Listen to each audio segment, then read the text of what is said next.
Good. Billy. All right, wait a minute, boss. Gotta get my agenda out. I'm checking on everybody else. All right, we're gonna start with the Pledge of Allegiance.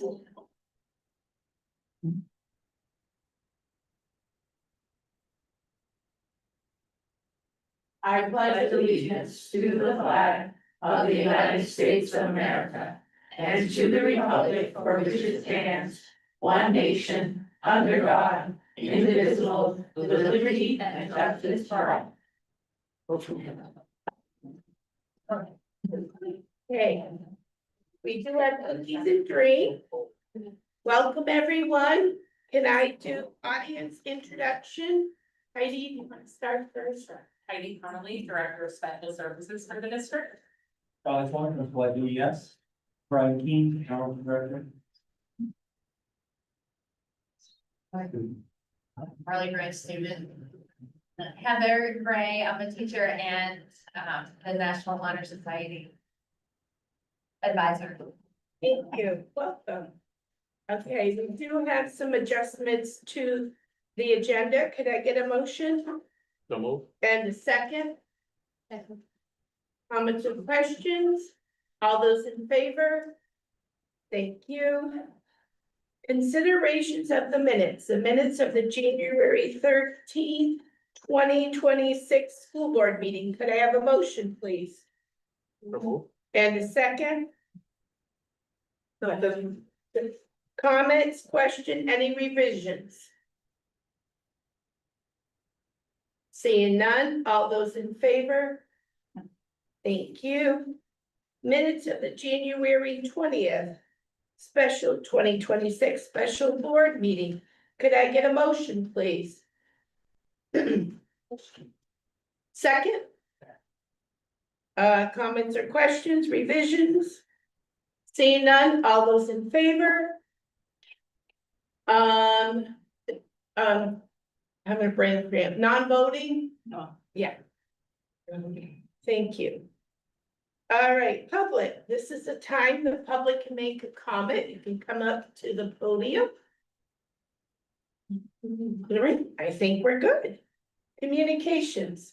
Yes, you might have noticed that you all received an email from Brandy Bordeaux. She was asking you to consider how we,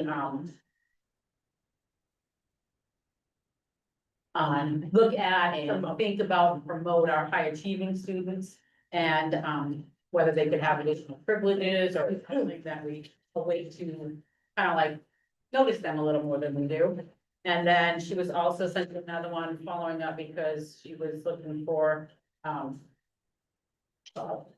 to convince you to have her daughter be able to leave during extended learning opportunity time, even though it's during an academic class. So that's something that we're working on, try to figure out. We typically, just as an aside, we typically don't allow kids to leave during academic times to go to work or do an extended learning opportunity. But we are continuing to work with her to try to figure out what we pulled up. Switch. Okay, thank you. Old business, any Region 9 update? Yes. Let me grab my thing. We met the first Wednesday of the month. It wasn't a real long meeting. I was actually chairing a meeting because that chairperson is in Florida for the winter. Painful, we go. But it's basically, it's like an agenda here. We had a few adjustments to our agenda. We went and there was no real comments from, we really don't have usually any others. We usually have whoever's giving a report to the district. We had correspondence. We had an email received from the president and financial officer of Good Samaritan Soup Kitchen Missionary Services. The email was to confirm that outdoor skills and leadership students successfully completed 3 hours of community service. Students helped clean out a building on Roxbury Road in Mexico. In our staff reports, we had Sonia Osno, early childhood instructor, provided a handout to the board, discussed her plans to work towards her master's degree of her program for CTE.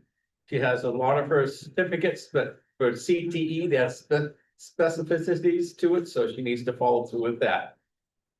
Jen Whittemore, our student service director, has discussed current enrollment numbers with the total enrollment at this stage was 232 students.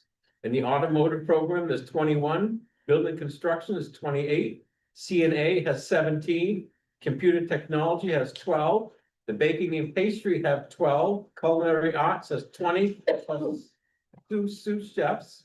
Early childhood education has 11, fine science 12, heavy equipment 10, intro to CTE 21, metal trades 23, outdoor skills 27, small engine 16. As you can see from these numbers, all of our programs are flourishing very well. Recruitment will start after February vacation. All freshmen will have 15 to 20 minutes in each program. Sophomores will pick up 2 programs and spend 2 hours in each. Whatever else she's. Oh, there's one, I don't know what she meant by this, but, looking into state funds, funding attendance and grading program. Program to student is one of interest, looking to implement a new program in July of next year. Brian, you mentioned to confirm data project is included. Dave Murphy, our adult education instructor, presented with the board a handout about the outlining adult education updates on the new satellite location, as well as new graduate, hoping to move into the Congress Street satellite location by the end of March. We had financial reports given out. The superintendents did meet, but Dr. Gammon could not meet because at the same time, we had issues going on with the state on our site. We had a comprehensive school review in November. This week, the state was conducting a preliminary method of administration review focused on ADA compliance. The portable classroom was a major concern. Some bathrooms needed 1-inch adjustment to be compliant. The facilities preliminary review will take place during the first week of March. The reviews will not be conducted in the truck driving or the adult education program. Beginning her recertification, it'll take about 2.5 years, and Dave Murphy will be her mentor. During the last storm, remote day, Region 9 had 92% of the students checked in remotely. We had 2 executive sessions. We have a motion to approve the overnight stay for the Skills USA, March 12th. There will be 28 students registered for the competition in Bangor. They do this every year. We always send up the staff and the buses that we need or vans that we need. We motion to approve the 26-27 Region 9 school calendar. And I want to say that's it. Okay. Thank you. Any questions for Bruce? Go ahead, Carl. That was, like, we have Power School. That thing you were, Confused on. yeah, Any school? so we're gonna have to ask Brian for help too, because we have Power School, but I don't think they have anything, right? Out there now, Yeah, nothing right now. so that's what that was, so they're trying to get some way of communicating with the students. Via digitally. So how do they do that now? Well, they're trying to get state funding, they don't have anything right now. Oh, okay, I believe they call you up on the phone or bring you to like, the office. and like send you a, email or something, I'll call, yeah. you know what I mean? Yeah, Like we have the Power School. So I Yeah, think Mike. they can do that, and they have email. It's their student information system. It's where you house all of your information, so you can easily communicate and upload things to the state back and forth. And also through our Power School, our parents have Power School access for their kids, they can go into their grades and attendance and all of that. So they have ways to communicate, they just don't have their student information. Okay. I was just, if there's anything I need to add to that, Raj? We know They that's all communicate that. with my kid, Yeah, things like that. really, they're trying to get funding to get money for a program.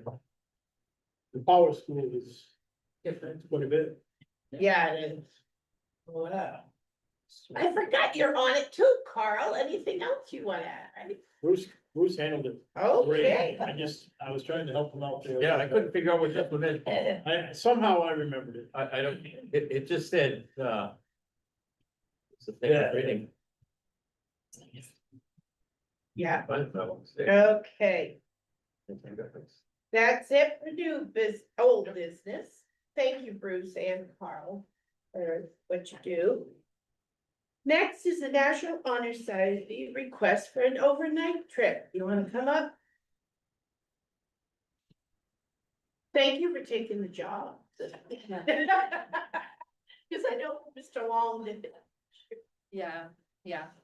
Well, we are seeking permission to do an overnight trip to Brewer and Orono, or Bangor area. And it's the annual banquet and convention. This year's theme is Rise with Resilience, Growing Through Adversity. And so the banquet is Tuesday evening at Jeff's Catering, and that's an elegant evening recognizing outstanding achievement and leadership among Maine's National Honor Society students, advisors, and chapters. And then the following day is a day-long convention at the University of Maine in Orono. And that is members from across the state. It's a day of professional learning, leadership development, networking, and celebration. So there are 10 students from the National Honor Society that have expressed interest in going to these events. So we need permission to spend the night. Okay. Any questions for Heather? Bruce? Can you repeat the date and then can you tell me where exactly they're spending the night? Okay, so the date is Tuesday, March 17th. That's when the banquet is. And then on Wednesday, March 18th, that is the So they're spending up Convention. there the 17th. that night, Where? yes. And that is not determined yet because I needed permission first before I could shop around, but I'm gonna be just looking for a local hotel. And how many chaperones will be going? I'm currently is me and one other chaperone. So it'll either be a parent or Trisha Fletcher has also volunteered to come with me. So, And you're asking for transportation? yes. Do we have a van? Budgeted for under National Honor Society at the high Yeah. school level. I guess I would also like a follow-up to know exactly where you're staying. Yeah. And who's looking, students paying to food, beverages? No, there's a cost to do the banquet and the convention, and so it's $80 per student. That includes dinner, and then on the day of the convention, it includes a voucher for $13 towards your meal. So I'm assuming they must let you go into the food court and you have a $13 voucher. So maybe look for a place that has free breakfast. That. Yeah. And there's many of those. Yeah. So hot. Yes, no. So if there's staying overnight, there's 10, then how many will be in each room? Well, I don't have that figured out yet. I'm guessing no more than 4 per room. So then you might need another chaperone. Because you would have one room empty without a chaperone. Right. Possibility, Right. or just possible. I don't know. Does there need to be a chaperone in every room? So we typically have not required one in every room. We just require, I had messaged back to Heather when Right. she messaged me and I said I would like 2 adults. And then in the event of an emergency, one Right. adult to handle the emergency, other adult to stay with the fluids. But we've never required an adult in every room at a hotel. We do ask when we book them to try to be in the same section of the hotel, same Yeah, area, so you can kind of monitor that, but we Yeah. don't do the same ones. and then the driver would. The bus driver will also Be be, staying. as so another- That would be the third. Yeah. Kind of like that. I'm sure the bus driver would help me in any type Yeah. of emergency situation, Yeah. or van driver. So do we have to like write out a motion, because Yeah, a motion to approve the overnight and the train. Right. Which you said was already budgeted. Yeah. So just approving the overnight. If there's a concern, they will- that's- So I make a motion that we approve the transportation and the overnight trip. Does second? Second. Any more comments or questions? I would just like a follow-up. Yeah. To know where you're staying, not that I'm concerned as much as just would like to know, I mean, we're insuring everything and we'd like to know where things go. Absolutely, yeah. That's all. I think. I'm meeting with Mary daily tomorrow after school to use the district credit card, and so I can email you after that and let you. Just let the board. know. Yeah. Okay. That's fine. Yep. Any other questions? The only comment is, I'm very glad you came, that's very exciting for them. Have fun.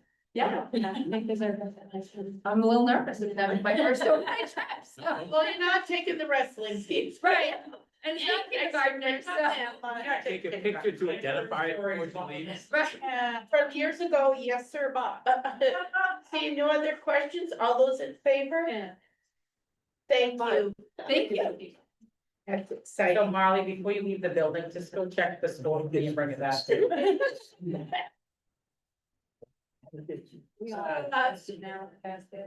Oh, really? This is your. Next is to review the strategic plan. We had gotten it. And I know Brad's not here, God love him, he said, to review it and to, if you had any questions. I had questions and comments, of course, that's on my computer desk, but I rewrote some of my questions. So, are you gonna stick it up? Yes, I think please that do. is- Yeah, cause that way I've got a couple. That would be awesome. So this is pretty close to last year, correct? Yes, this So is this last year. This is a strategic plan that we designed 2024 to 2030. So it doesn't change, just we usually do a 5-year plan and then we see how we did and then we do another. Okay. Making sure. So it has not changed. Okay, thank you. I think it's just really important that we put it back in front of ourselves a couple of times a year, just to know that like this is our plan. This is what the board has come up with for a strategic plan of moving our district forward. We have a pretty clear mission, vision, and our core values. And then we have different sections like for the student. Okay, score, 24 to 18. we're ahead. Thank you, Marla. Oh, they like it close as can be. Yeah, so. If you can put mission, oh, that's budget. Oh.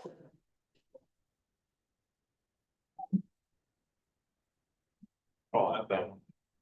Almost never get into. Okay. To me, you know.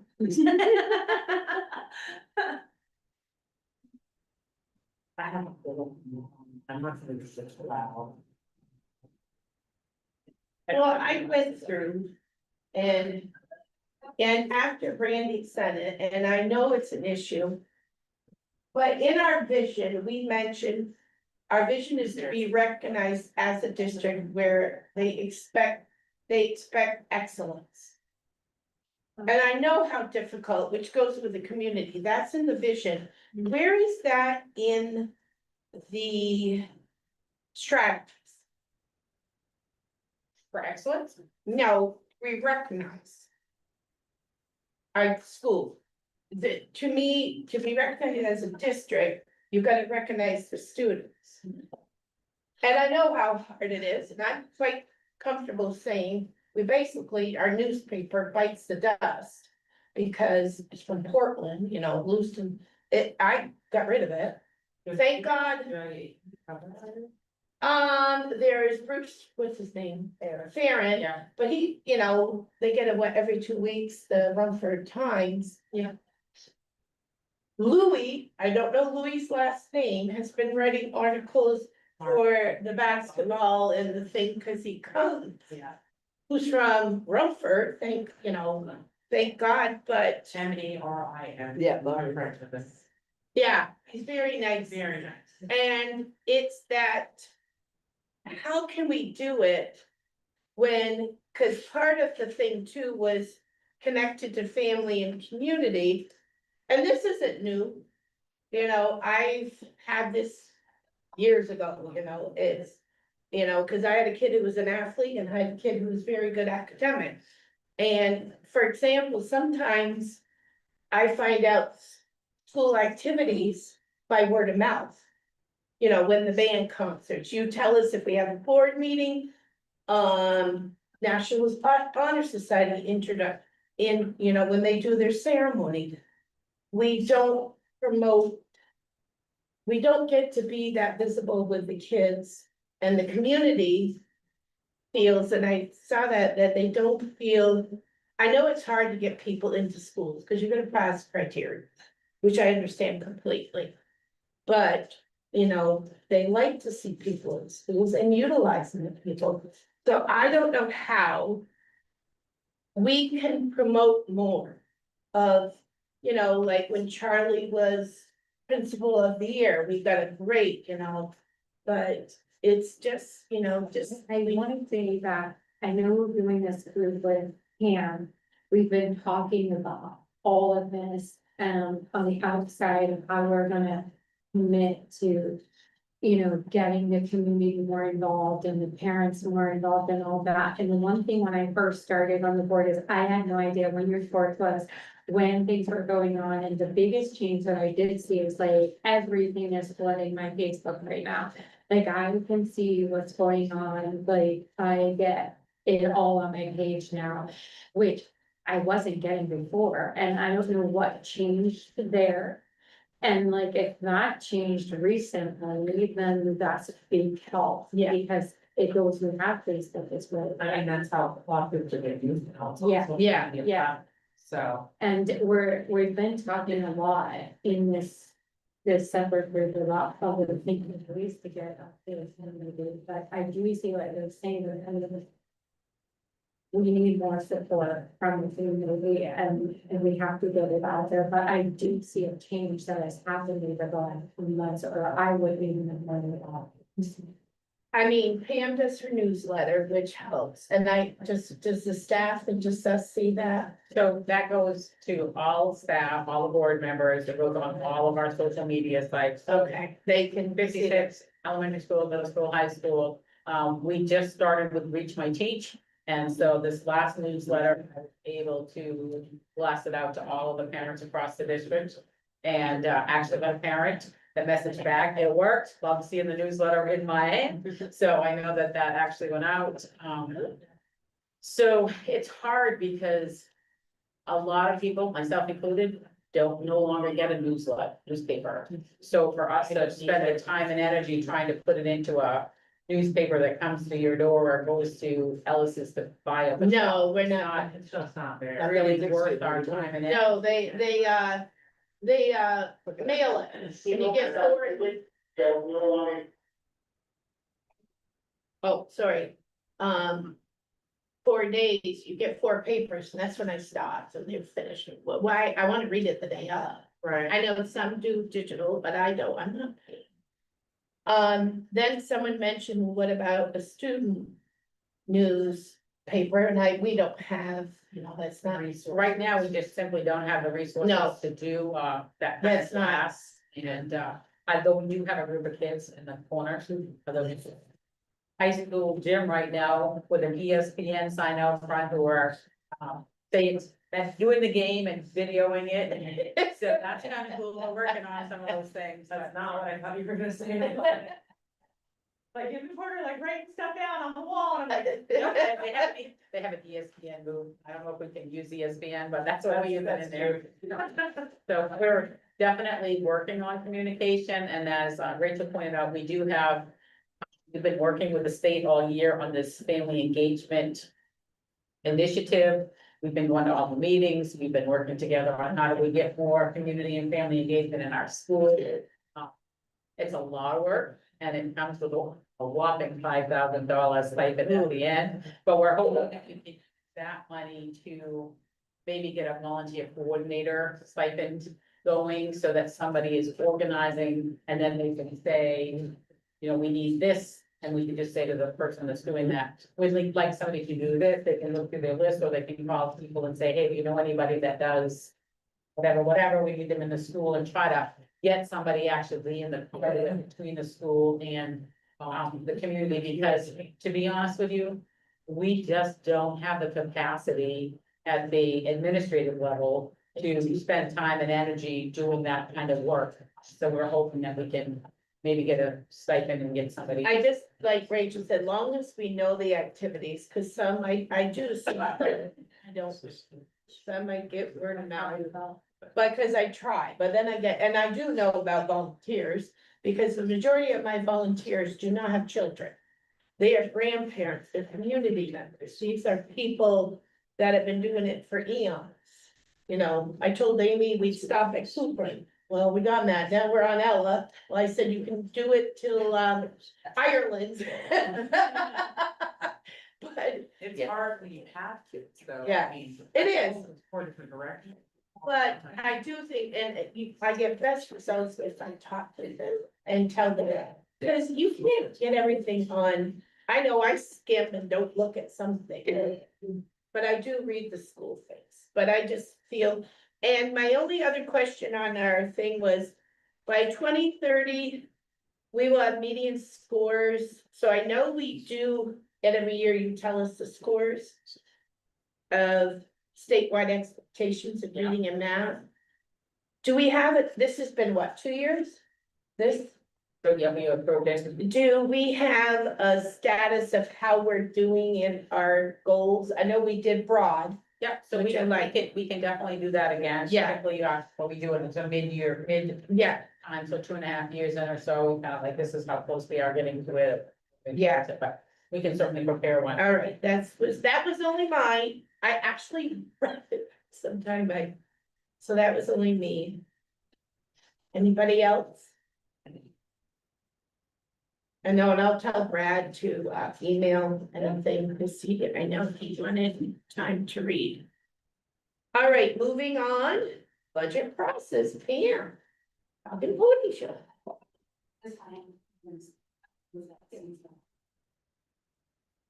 I hate them.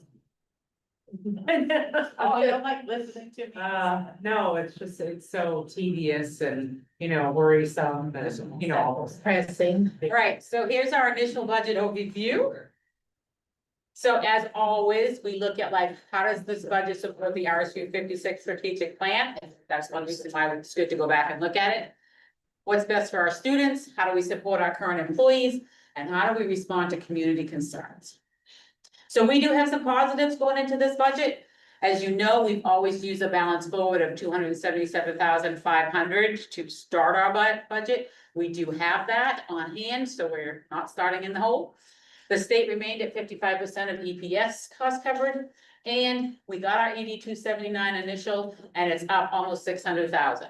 So $597,360.40 to be exact. The reasons we're up, we had a 6% increase in special education counts, a 1% increase in economically disadvantaged, and more importantly, the mill rate decreased from 6.10 to 5.645.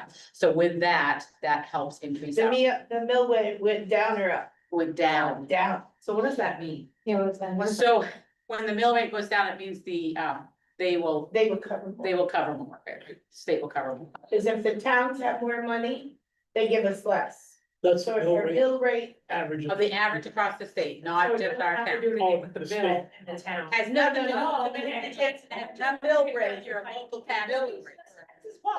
All right, explain that one, what mill rate means. If I have to do that, I am going to defer to you're Miss fine. Mary over You're there. fine, I can pick it up from there. Okay. Sorry, I just, in my That's head, okay. I was thinking literal mill. We also have some things hanging out there for challenges. Obviously, we anticipate that there's going to be a property and casualty insurance increase. We budgeted, we're going to budget 12% going into it and hope it comes in less. There's a probable health insurance increase. This one is really hard for me because we usually budget 12% and then we go down. Talking to superintendents across the state, they're all putting in 15%. They just don't think 12 is gonna do it. I will say the one good thing is we usually get our use percentage, and a 1% is like kind of like whatever we're paying, we're getting that money back. It's pretty even, and we were under the 1, so that usually means we get on the lower end of the increases. But at this point in time, I'm probably gonna pop in a 15% and then hope to go backwards. How much was last year's? Last year's was 8. 8, okay, I knew it was under. Is that right, Mary? I think it was 8, around 8. We, as you know, we had bargaining unit increases from 3% to 6.5%, and they were already negotiated, they're signed, and I want to be clear, they were well deserved. Like, our people were falling behind the average, so that's in there though. We have 2 grants that are sunsetting, the school resource officer And the extended learning opportunities grants, both of those came in with grant funding. They would need to go into the regular budget now in order to maintain them. And another challenge is we know that DHS struggles to offer enough electives because we've decreased so many staff over the years. And we have not yet locked into fuel, oil and all of that stuff. Kenny is on the cusp.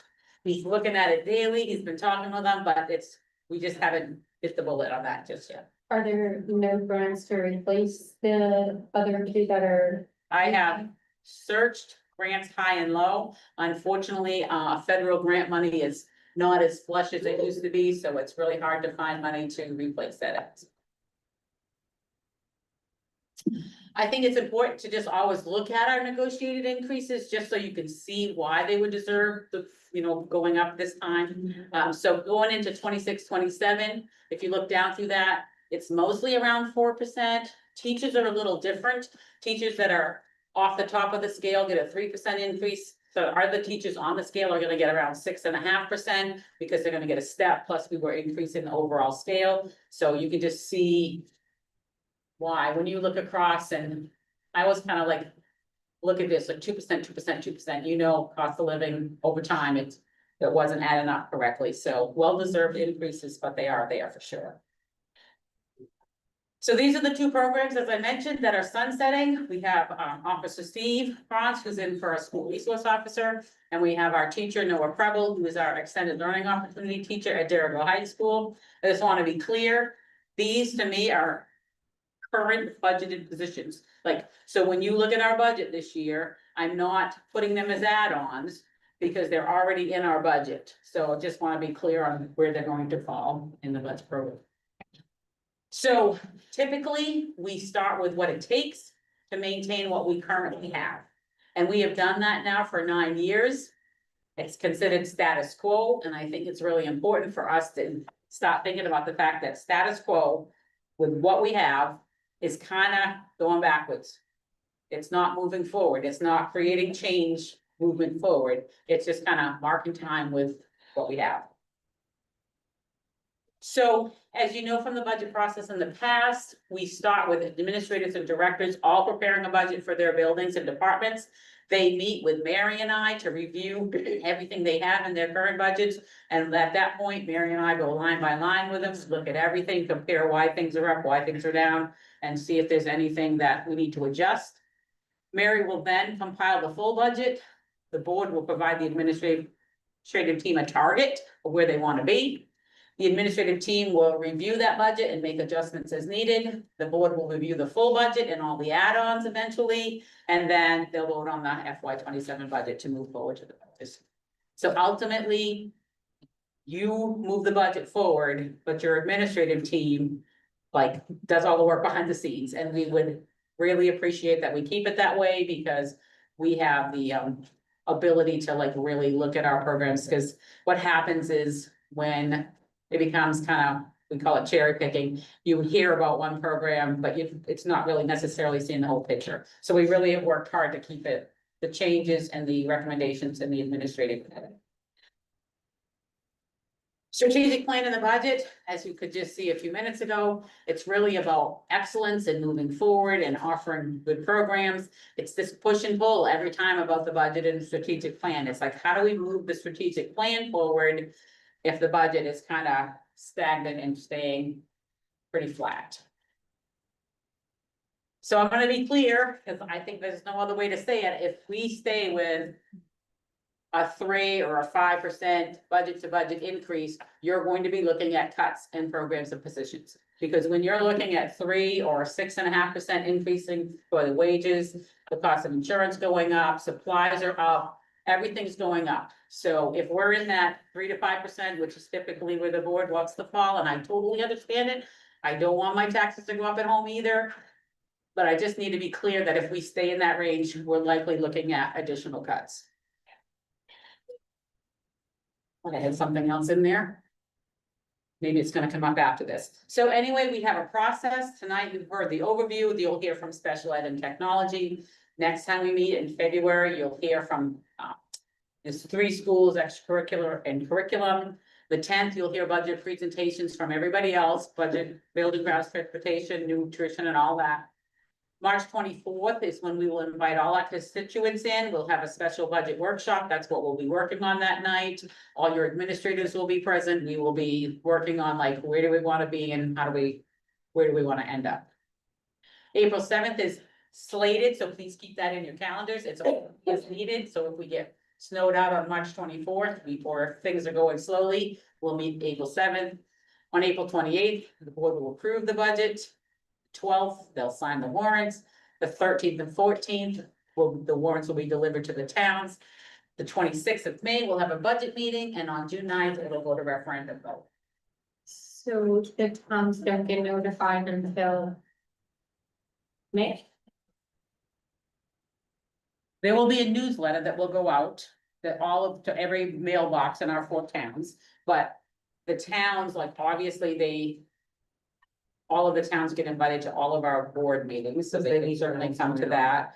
We try to give them as much information as possible. Mary and I offer every year to go to any of the select board meetings in any of the 4 towns, provide an overview. We try really hard to be as transparent and open as possible, Yeah.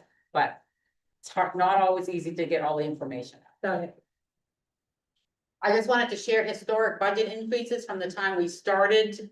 RSU 56, you can see from year 1 to year 2, we had a 1.5%, then a 3.5%, a 2.02, a 0, 1.845, 2.64, so forth. Last couple of years, it's been a little bit more at 5.3 and 6.21. If you recall, those were our increases, and we basically kept what we had for programs and positions and had to do some cutting in order to maintain it there.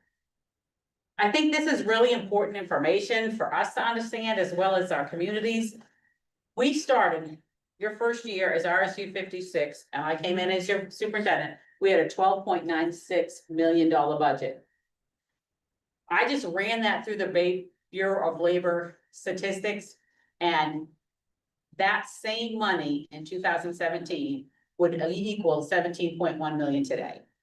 And our current budget is 15,168,750. So that just kind of like emphasizes that going backwards piece, like your money just doesn't buy as much. It results in fewer teachers and programs, meaning fewer offerings.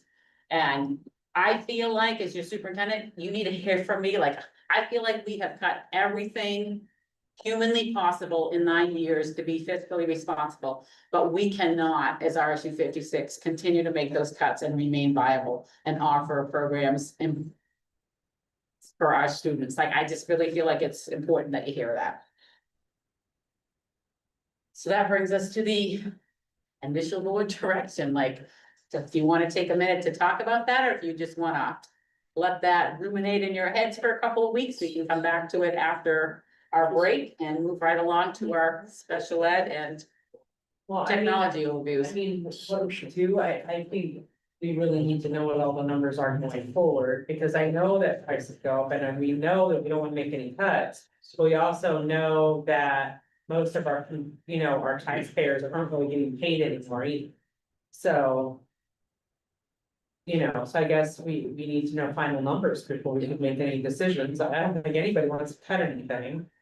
I agree, over the last 2 years, you guys have cut and cut and cut as much as possible, and I personally would like to keep everything. I personally don't need to have everything we need either. Yeah, you do without a lot, you know that.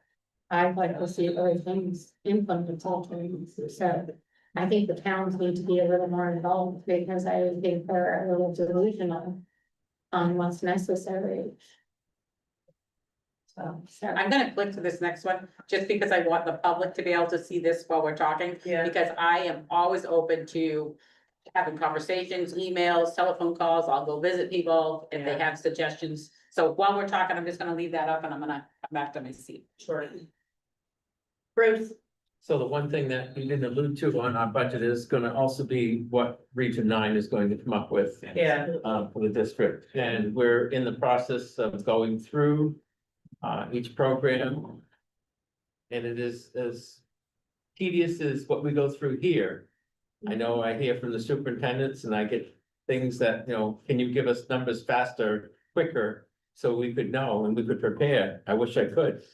But we've been working hard and it's tough to try to get the people. Brian's full-time job, so have I, so we're talking evenings and we're gonna squeak in a Friday morning, and I mean, it's just hard to get it all together, so we're working our best for it. But I don't have any numbers yet for you.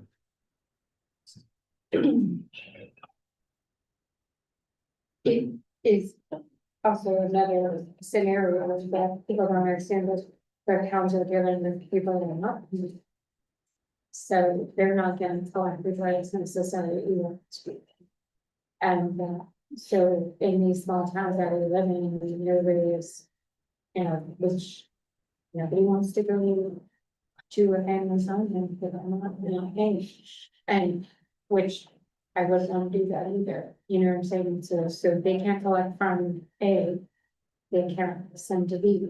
Do you see what I'm saying? So Yeah. everybody's in this type of position. All I know is, which Liz, cause you're on a lot of town committees, is Dixfield is like trying to regroup and recoup and do things that have been put off for years. Yeah, so it's. But Yeah. also every time the selectmen do come, but they always say to us, we put you in that position and we trust you. So which is a lot of burden on at least the Dixfield group, because, you know, we always, but, you know, we have gone up, but I just wish we had grants, because I really would have liked to add a staff to DHS, but them are two staff people that have done very vital things. I know Bruce. You know, the other thing that Pam alluded to is that we don't have a real lot of electives available. But in retrospect, we do. We have Region 9 has a lot of things available. And again, not to pay sales pitch for Region 9, but there's a lot of things that students are now accessing. And I can commend Jason for making a lot of what Region 9's programs credit will go towards your graduation versus Telstar worked really good at it. Mountain Valley is the RSU 10 is the tougher one. They don't have as much of control over what they want to do, but for our school, there's a lot of programs up there, from whether you're getting English, math, or even some of the electives that are available through their programs. And so there is a lot of electives that are available, but it's like. I would personally, go ahead, sorry.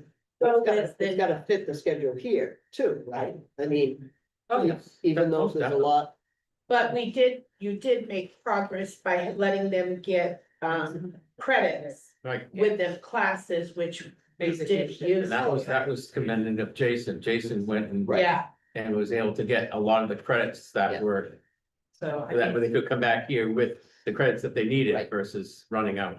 like Tina? their English credits and stuff like that. Yeah. so I think ideally, we'd really like to keep everything, but it comes down to numbers, I think, and what the town's important to do. So, Pam, you wanted to say something? Yeah, I just wanted to say, when we were meeting about not having enough electives at the high school to, I mean, a number of kids are now graduating in for 3 years instead of 4. Carl had suggested, like, could we make going to Region 9 for a period of time mandatory? And we did have some conversations around that. The problem is Region 9 is getting pretty full, which is great. Like, and if we said every kid has to go there, I'm not sure that Who could do it? they could do it, like, that's the Right. problem, like, if we have more kids going and we're encouraging kids going and then having the core credits counting for Region 9 has been tremendous, but I'm just not sure that we could say that every kid at Darragh High School has to go to Region 9, they just don't have space for it. Right. So that's not the answer to our additional electives that kids would need in order to increase our electives. I also want to. I want to say that you also have a lot of positions that are open right now. Am I correct? No, No, just, we have bus driver, but it's gonna. So there was a somebody list cut out recently.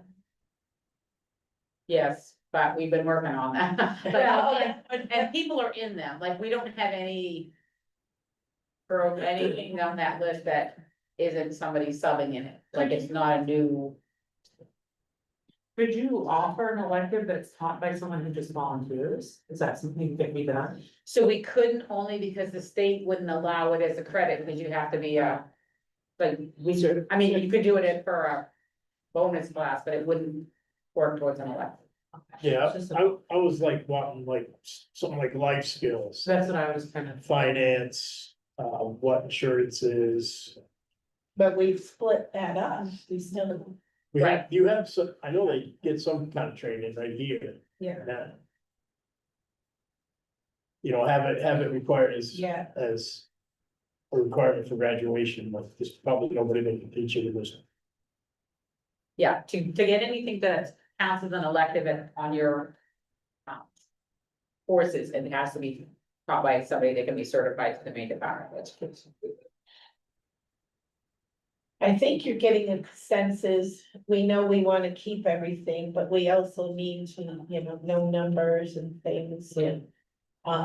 Yeah, I don't wanna be doom and gloom, I just wanna. No, but I do know you want to keep, because they have been very productive as the SR.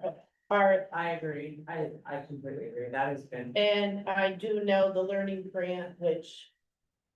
We can probably go, we've talked about it, but, just to iterate how much it does. And just wanted to. All right. I would like. Well, we know we have an issue, we don't have a police department in No, we don't. and the I think- poor Oxford County is everywhere now. I think that been a really good fit. All right, we all set with our, Sorry, Sarah's giving me an update. that's all right, let us tell. I want them to go to Augusta. The only thing I'd say, Barbara, is at the end of this whole thing, when we go through everything, is not only what the board is gonna to approve, but we've got to look to see if the constituents and the voting power is gonna be behind us. We can put it together, a pretty board package and have everything all set. It looks great to us and the community members turn it down and then we're back at square one and it puts us really behind the ball. So even though, yes, we want to maintain everything, we want to have our pencils as sharp as possible so that we can make it a one-time deal. Okay, what do you have for? Nothing, as we move forward, Mary's gonna hand you a budget folder. Oh, I With got names on it, like every time we pass out a budget. Paperwork, I'd like you to keep it in it. If you wanna take it home to look at, you can, just bring it back next time. If you don't, leave it on the table and we'll make sure you get it each time. And this is Heidi. Yep, Heidi, you're the guinea pig first, sorry. And as Heidi was coming up, my last update was it's 40:27 us, with less than 6 minutes to go. 40 to 27 us.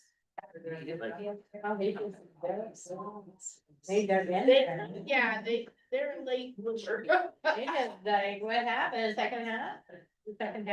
Yeah, They got energy. Yes, right. Without me, but I try to do that. Heidi, he's putting something up. We did get a, Yes. yeah. You have a handout. I just was asking if we should have that up versus showing me. Should mine. That'd be great if. Maybe if I go there at paper. It's only gonna happen budget season. I always get, me and Bruce get paper copy because. I don't have it, so I have paper. Oh, what's this? All right. Everybody ready? Yeah. Get started.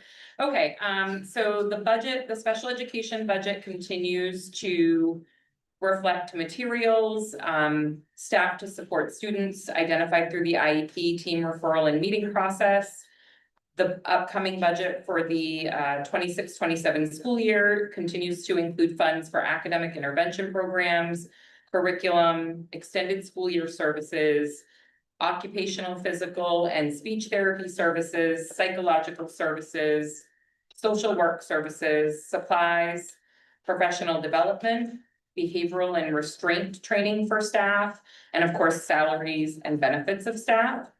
Some uncontrollables include things such as the salary and benefits that you all have negotiated, the increased cost of out-of-district placements, which do increase every year, And the resulting mean care seat that we have to pay as a result of those. We do sometimes have high need students that move into our district, so that's a cost that's not always predictable. And then, of course, throughout the school year, IEP teams are meeting and they're making decisions about services for students. Once those decisions are made, we're legally bound to provide those services. So those are things that can't really be controlled by me as an individual when I'm thinking about the special ed budget. In terms of enrollment, we are up this year. We are at 150 students. Last year, around this same time, we were at 139. And that does include, we have 11 students currently in out-of-district placements. That has stayed pretty standard. Across the years, we've ebbed between 10 and 11. We have had a lot of referrals this year. Around this time last year, we had about 18 referrals for special education services. This year, we're at 21 and actually got another one today, so 22. And I know there are a couple in the pipeline. So they're going to be higher than how we ended last year. The majority of those referrals are coming from Dirigo Elementary School, which you would often expect at the elementary level, you would have more referrals. We have 12 that are in progress right now, 6 who have qualified. 1 was canceled by a parent because we do need a parent's agreement to move forward with a referral. And then 1 out of all of those that did not qualify. Exciting news so far this year, we have had 3 students graduate successfully from special education into general education support. In terms of staffing, that is left the same as it was last year. So 8 special education teachers with 24 ed techs across the district providing services to students. In addition to that, we have our related service providers that are contracted or employed, and they are part of the budget to ensure we're meeting those identified IEP needs.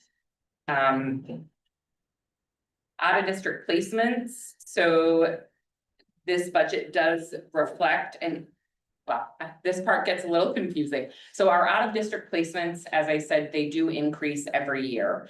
The state of Maine sets those rates at this point, and this year they didn't even set them till October. So as you can imagine, it becomes challenging to plan for the following year. What most directors are doing, unless you've heard from a program directly, is a 6% increase in each placement setting, because that is the maximum that the state could potentially increase the out-of-district placement daily rate to. So that's what I do to be on the safe side. I'd love to share that Western Foothills Regional Program is the only program that's been able to tell us what their rates will be next year, and they are staying flat. So that's a positive for the special education budget here, because we do have 4 students placed there, so they are not raising their rates. But I've not had a year in the 8 years I've been in this role where I have not seen where out-of-district placements haven't gone up. So that is very rare what WFRP is doing. And I do not feel comfortable assuming anyone else will do that, because that's not how it has played out historically. The exciting news, and where this gets a little confusing, is you will see, never, ever, ever have I been able to stand up here and say, and I don't know if I'll be able to do it again.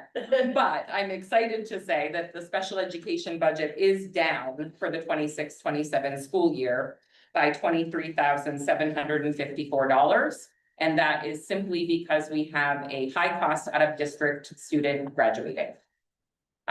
So that does, the placement was much more than that, but because of other areas that went up, that was able to bring the budget down. It is an excusable reason. I've talked to this board before about how federally, if our special ed budget goes down, we can end up, if we don't have an excusable reason, paying funds back. It's a big no-no.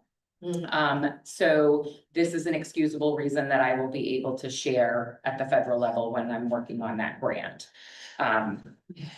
So as you can see, I just again sort of list off out-of-district placement costs. You know, these are some reasons that the budget often does increase not this year, but that it often will, is those out-of-district placement costs, main care seat as a result of that. I did just want to note this year, from a course reimbursements perspective, the special education budget is up by about $4,000, 4,100. But overall, the budget's down. So if there are any questions, I think last year when I was standing in front of you, I had to let you know the budget was up by 250 something thousand. So to be able to sit here today and say we're down is exciting for me. And I don't know if I'll ever get to do it again. Go ahead and ask any questions that you might have. I do, I have two. Mhm. We started piloting, or I don't know if it's a pilot, doing the 3 and 4-year-olds for CDC and Cohort. 4-year-olds, 3 and 4-year-old. 3 and 4-year-olds. Yeah. How is that going? Is there gonna be any reimbursement or? We're already getting reimbursement. You are. That's 100% funded. Okay, so Yep. we don't, they So all of- follow through. Yep. That's Yep. a good thing. And it's going well at this point. We haven't, most of our cohort students that are 3, actually all of them are in other placement settings at this time. We have one that is in a preschool program outside of our district, and it was a team decision not to change the placement and put them in our pre-K. And they do pop in for speech services at DES, and that's going very well. We've done some evaluations on those students at DES as well, and that all gets counted for. I have to do a quarterly child count for just the cohort students for the state of Maine. And my other question, when you said 6%, the state. So I know we had to pay, it didn't start last year, maybe even if they're not there, we pay. Out of district, the day, I know the day that we pay Yes, still, yes, so correct? the state did kind of intervene and said, you're paying whether You're you're paying. independent, if they're absent a day, you're still So paying the daily rate. we pay 6% more for wherever the tuition, The daily rate, the yes. daily rate The daily rate can can go potentially go up up to as 6, as high as 6%. 6% more than the prior So year. is it? Did they get funding from federal and state? So what the- often happens in these programs, and I can't speak to each Yeah. specific program, but what I can say is they often are billing main care Okay, for some of the services they're providing, a big chunk of the services they're providing. And then we, as a district, pay that main care seat. oh, we pay, We should, I did not know that. yes. So, and then we wait for whatever they dole out back to us, which is rare. Any main care money, we don't, we used to put. it They're as a- billing main care, so they're getting. They get the money. Yep, and we have to pay the state share, the federal government pays. We pay the state share. Mhm. The federal government pays 62% and we pay 38%. Do we get funding for that from the state? No, Just whatever We do, but it's the whole. it's all. It's the whole budget, It's not okay, specific to okay. special ed. all right, that's interesting. I didn't know that. Took me a long time to Well, I know. understand that. I'm like, wait a minute, I'm funding paying for is the very placement different. and we're paying main care seat, yes. Any other questions? Yeah. Go ahead. So when we evaluate, like, in the first couple months, you pick a student, say, we need to come up with an IEP for this kid. And then we hire a consultant. Is that just once a year or is that ongoing? I guess I'm not sure what you're asking. So when a student is initially referred, Yeah, no, like when you have to call in outside consulting to come up with a like plan. a school psychologist, so. So an outside- Like they dear go. Oh, Dirigo Consulting is our school psychologist, and so when a student is referred for special education, we're often doing psychological testing as part of what a team will request and require. And then every 3 years, any student who is attending and has an IEP does have to go through reevaluations. Those sometimes do include psychological testing, sometimes do not. But that is an area of the budget that goes up. We have a Yeah, I was significant, wondering how you budgeted for that, if it was once a year or 3 years. it's kind of a rolling situation. So some students, so for instance, next year, the amount of students due for that 3-year evaluation that have an IEP You have currently an idea. is higher, and I did run those numbers and sent those to Dirigo Consulting before I came up with my budget and asked for a quote from them of what it would take to cover those. Every time we get referrals, though, that bumps up So service that'll and go right up through the school year. correct, and so it's very hard to predict that. We usually average around 15, as you can see, last year we were 18 to end the year. We're already at 22 this year, with more coming to me, I've been made aware. So we've got more referrals than we've had since I've been working here this school year. Any other questions? Bruce? When you talk about the IEP team, to evaluate the student needs, how many people are on that team? So the required members of an IEP team are a regular education teacher, a special education teacher, an administrator, and the parent. And then if there's testing that's been done, any of those folks that did the testing. So you're talking about, we do have meetings where there's an occupational therapist, a physical therapist, a speech therapist, a social worker, a building administrator, regular ed teacher, special ed teacher, and parent. And then each IEP can vary on who's gonna be exactly there. Exactly, depending on what services. needs they have. Yeah. Any other questions? Thank you, Heidi. You do a wonderful job. Thank you, thank you. All right, the next on the agenda is Brian, who sent out an email with a new procedure. Yeah, sad part, it's not a new one though, it's an old one. Oh, We'll talk oh, about it that. was there. Yeah. All right, good evening. So we're here tonight to talk about our tech budget. I won't read this line for line, I'll kind of let you guys read through it, but it does start out with our 4 department goals. Similar to what we've had in the last couple of years. Down in the bottom section, our budget is built up of a few different major pieces. For our pre-K to 12th grade students and our staff and support staff. Our budget includes materials, devices, software maintenance, hardware maintenance. Network services and our tech department staff salaries, benefits. To start off, one major piece of our budget is our Power School SIS system. 18 years, believe it or not, is how long we've had Power School throughout, Holy cow. RSU 10 up through RSU 56, so. We have a lot of history in it, a lot of historical data, for students, historical attendance data, grading data, things like that. That is a piece of our budget. Main DOE does help with a part of that cost. I can't remember the percentage off the top of my head, but they do fund the majority of our Power School costs now. We do have a few pieces that we cover locally, but they do cover a good portion of that. Also in that portion of our budget is our report card builders. We have an attendance plugin to help track attendance, alert, and then we have a special scheduling plugin for the high school that they use on a day-to-day basis for their flex block and activity time. Next piece of our budget is our cybersecurity and our data privacy portion.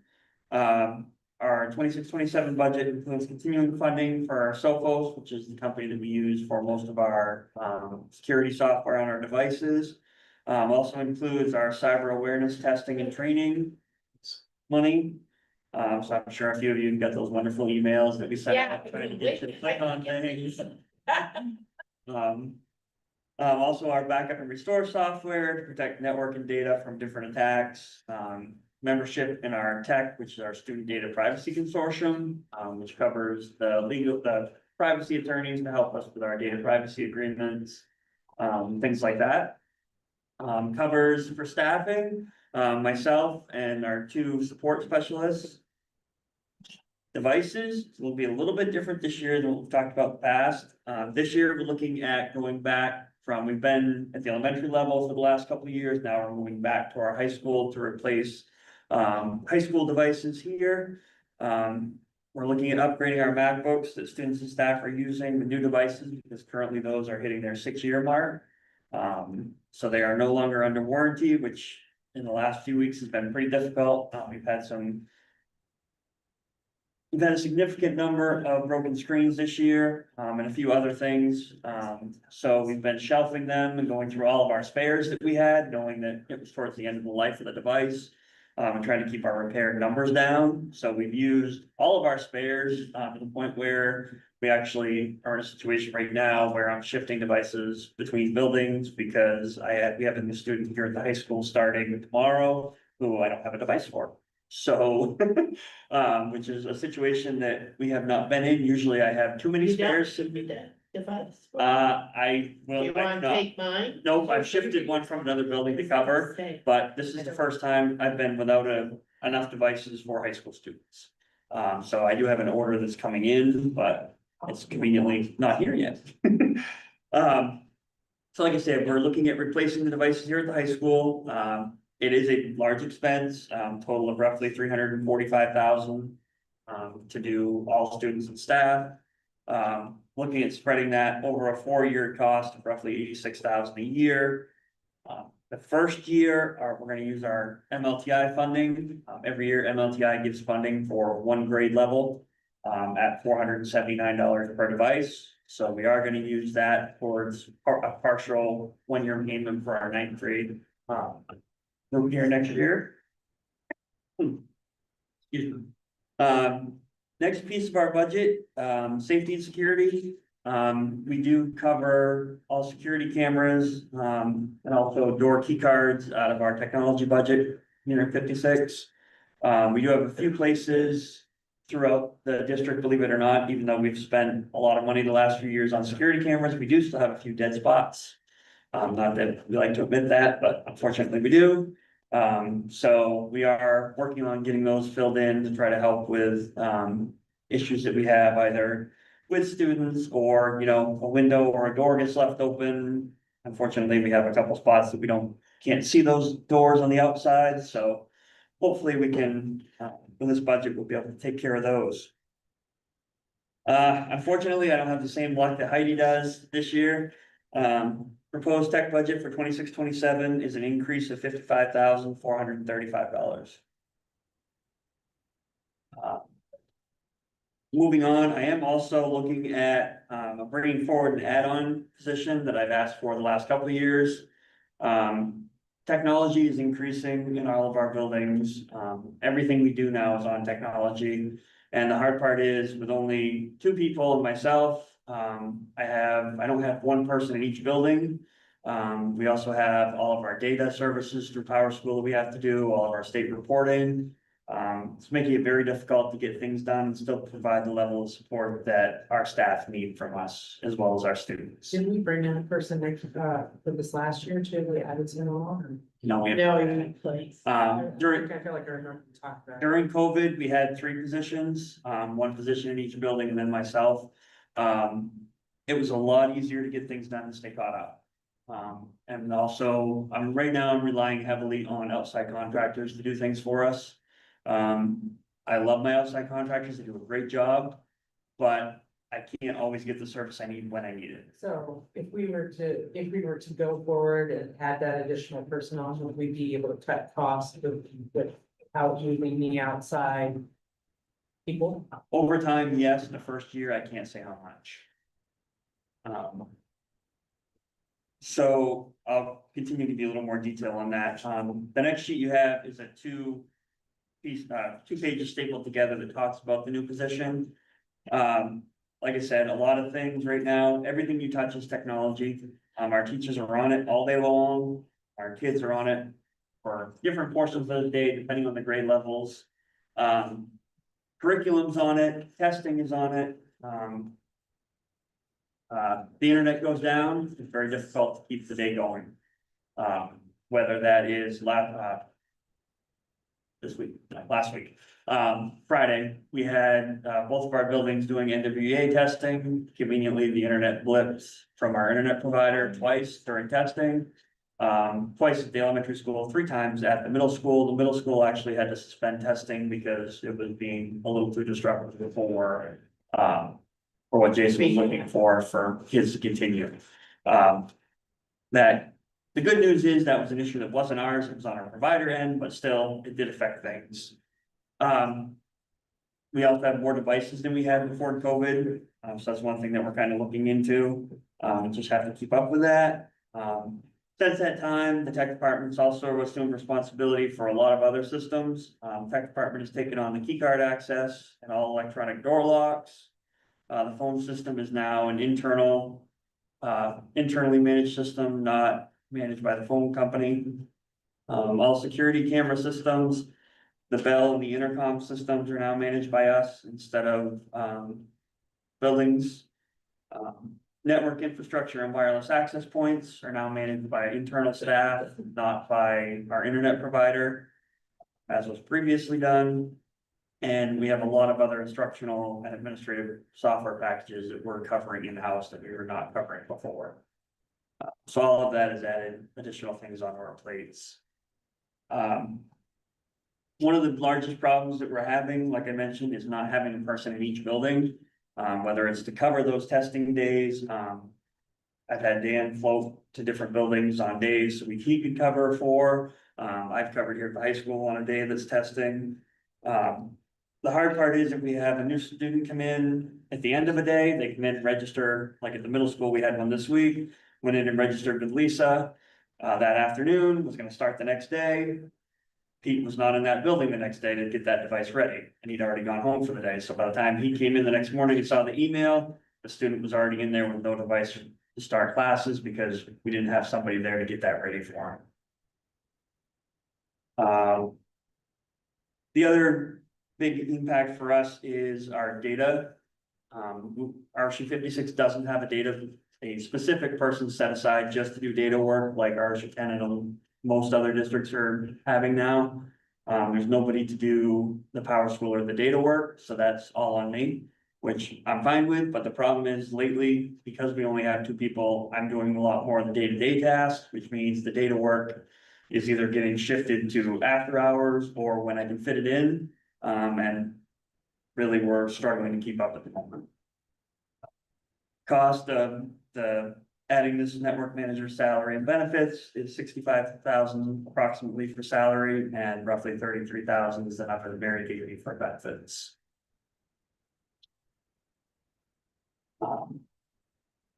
The other sheet that you have from me just shows a quick graph on where we're at or where we've been through the since we started as RSU 56. My main focus on this was to kind of show you where we're at in our new hardware lines. So you can kind of look at the graph on the bottom. You see when we started the first 4 years, the first 4 graphs, we had a 4-year lease here at Deerville High School. That was for devices, for the laptops. And then we had 3 years of COVID money. You notice a big drop in the middle of the graph. That's where all of our COVID money came in. We replaced a lot of almost all of the devices district-wide. And then we've kind of slowly starting to move beyond that and have to take back over our local share of those device replacements. So you'll notice the last 2 years and then also this year is going up a little bit because we are back to having to do district devices in-house. I just wanted to share that with you because it kind of helps show that we are kind of with our normal increase on the curve, and then we should go back down a little bit because our devices will be good for a few years, and then there. But thoughts, questions, comments? I have, you go ahead, Carl, then. So if you hired a network manager, he wouldn't be like a teacher, but what would his hours be? School? to school? Yeah, same as the rest of my techs. 30? No, anywhere, depending on the day, it can be 6 to 2, 6 to 2, 6:30, 2:30, 7:30, 3:30. Usually it's 7 to 3 or 7:30, 3:30, but thankfully it's.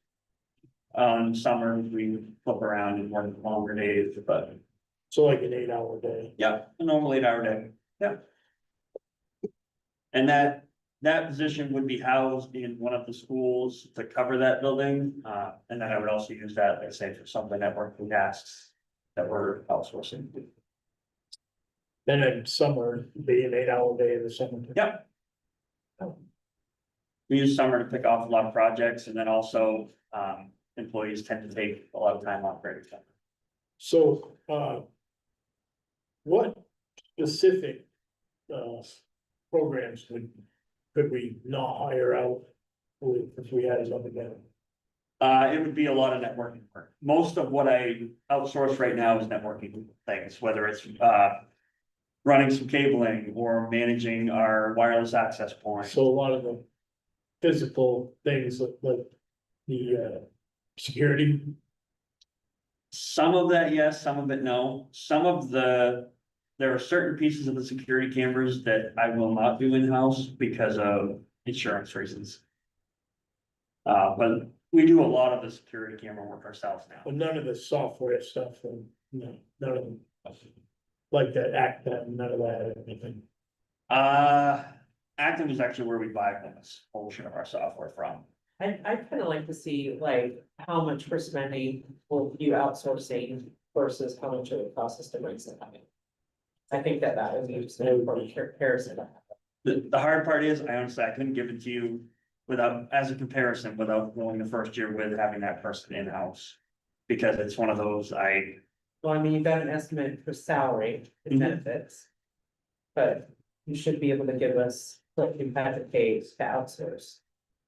Be able to give us a An estimate an estimate, ballpark. of certain things. I can try. Yeah, It'll be a very wide ballpark. But, because it's basically pulling from 3 different companies. Right. But but that's information I feel we would need. And the hard part is, I can give you the ballpark, but I can't guarantee that the first year won't save it. Right, I understand. Bruce? So you're asked your proposed technology budget increase of 55, 455, or 35. What's that consist of? That a majority of that is the new devices, the new device payment into device. I thought we had a fund already put aside somewhere that has a pretty good amount of money for technology. So we talked about trying to take it out of that technology capital reserve. The problem is, one, there's not enough in it. And two, because this is an ongoing cost, we didn't want to use that fund for the first payment of a 4-year lease. And then the next year, have the towns tell us, no, you can't do that. Because we're already locked into that 4-year lease. You gotta use the cliff terminology. Yep, It is so the the, current terminology, exactly. So if we had enough, we could do year 1, Bruce, but it's a 4-year lease, we wouldn't have enough to do. No, but 2, can we 3, use part of 4. it each 4 years? It's possible. Why not offset it by using, if it's 4 years, divided by 4, we can use some of it each year. but it's possible. The other thing that I was gonna talk about before I'm done, on the next piece is actually, I have 2 other projects that I wanna put into, or come out of that capital reserve fund. There's the project here, and then one at the middle school to outfit this room. And then the middle school gym and middle school cafeteria with a projection system like we put in at the high school gym here. And when Pam, Mary and I met, we agreed that it was easier to take something like those projects that would be a 1-year cost or one-time cost out of the capital reserve fund than take a multi-year thing like the lease out of that capital reserve fund. So what type of money are you looking at for that, and how much money is in that capital reserve? We know, I can tell you. I wanna say 200 and change. The projects that we're looking at, for the middle school, it's roughly 50,000 for the middle school gym. 40-ish, I don't have the number off the top of my head, but it's 40,000 and change for the, middle school cafeteria, and I believe this one is 34. So explain what is it you're doing, you said project, what does that mean? So, like in the gym next door, we put in a new projector, that shoots across the room to the big screen, Yeah. drop down screen. And then also microphone audio system. The gym up there now doesn't have anything other than a pull down screen on the wall, a small screen, so it isn't really effective for when Jason wants to do a full school assembly. And then when we have an event that we need sound for, either Peter, myself, or Dan will go up. Wheel out the microphone system, set everything up. We have speakers that we set out on the floor. It works, but it's not an ideal And setup. I know they're terrible. Exactly. Well, it used Yeah, to the be. quality's not And they're good. very expensive too. Yep, and like I say, it's a mobile set that we also use. Sarah uses it for when they're out on the field, out back at the middle school. Yeah. Doing stuff for audio. So it's something we use, the dual purpose system, and it's not really cutting it at this point. My question is that you think the most need for the capital reserve? Is it, and there's no other big project that, because I know, that's what it meant, I know we did the wiring, right? We updated all that. So at every 5 years, the E-rate process through the federal government is, they run on a 5-year schedule. So there's a 5-year funding window. I use that 5-year funding window for our internet, whether it's our switching that's in the closet, the control closets, or our access points. We use that E-rate funding specifically for those projects, because the last few times we've done it, usually what we get is right, or what we get for pricing is right around what they give us for a budget number. So it seems to work out fairly good, and that's, we can only use that money on allowable services, or what they call allowable. And the network equipment is the easiest thing to fit in there, in their funding stuff. Other. Knock on wood, the only other things we have coming up that are large would be other rounds of device replacements, which we have, we also have Rust grant money for, that we got through USDA last year. So this year, along with our 9 through 12 refresh, we're also refreshing 3 grades worth of iPads at the elementary school as well through the Rust grant funding. So we're trying to use as many different pockets of money as we can without having to fund things through our local budget. But unfortunately, we only have so many extra pockets. Mary, you got the amount? Brian was right. 200 and, I think it's about 230. Yeah, it's 200 and change. any other questions for Brian? Oh, I did. I know we talked, we used to have, you said there's a lot of screens. And we don't have insurance anymore that parents pay. But when does it happen when it's multiple, just not give them a laptop or only at school? It all depends on the situation. We did away with the protection plan payments because when COVID hit, we sent all the devices home, we didn't have an option. I believe it was the next year after it hit, we kept it, and then we said, wait a minute, we can't, we're now requiring these devices because we don't have books, we don't have any of that, curriculum's mainly online. So we got rid of it, and the way the new building process works, if the repair is under $100. Let's say this right, so it's on camera. As long as the repair is under $100, you get billed whatever the repair is, like the chargers are, I think, $69, I think is what it comes out to. So if you break a charger, you get billed $69. If it's above the $100, whether it's a screen replacement or something like that, then you get billed $100 deductible. If it does happen multiple times, usually we look at the situation and talk to the building administrator and say, okay, was this on purpose? Have you seen, was it behavior related? What was it? And then we'll work with the administrator. A lot of times it comes down to, it's kept in the office, checked out for the individual class, by the teacher or things like that. Any other questions? Thank you, Brian. That was our good one. Oh, are you coming for the next one?